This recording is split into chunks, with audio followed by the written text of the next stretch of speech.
So when it comes to finding love, listen to me closely. Starting off with your best foot forward is not always the best strategy.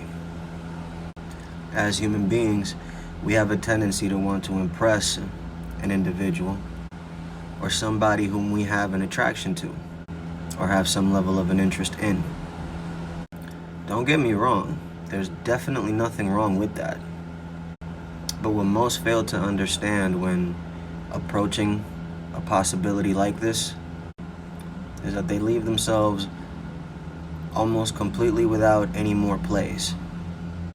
So the longer you're getting to know somebody, the more it starts to seem like you're being a little more repetitive than you'd like to be.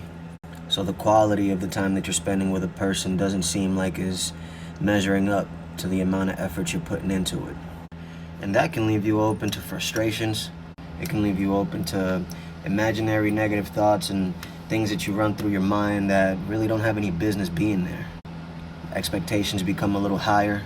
And because you opened yourself up so willingly and so fast, you feel vulnerable almost. And that has the potential to turn into resentment or fear. And if you're somebody who's been through stuff, you've got baggage, because most of us do, and you haven't taken the time to really unpackage all of that, your fight or flight instincts will take over. You'll want to start dialing things back. You'll start questioning whether or not this was something that you really wanted to be in the first place. You'll start to wonder about the person that you're investing time into, whether or not they appreciate the efforts that you're making. Are they seeing what it is that I'm doing in the way that I see it being done? And you unknowingly blind yourself to the facts that you're no longer doing this to win somebody over into your life. You're doing this to project an insecurity that you've got going on within yourself.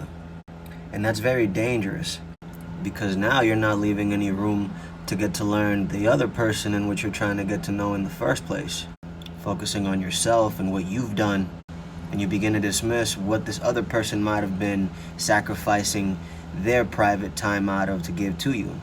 So not allowing the other individual to be able to experience the real you, because you're so focused on being accepted with everything that you're putting into in the first place. Beginning to build these unrealistic expectations that you yourself don't even realize you don't measure up to.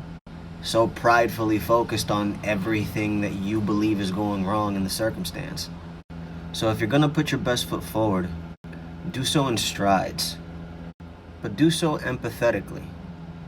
Because the key to mastering all of this is to know that there's nothing new under the sun.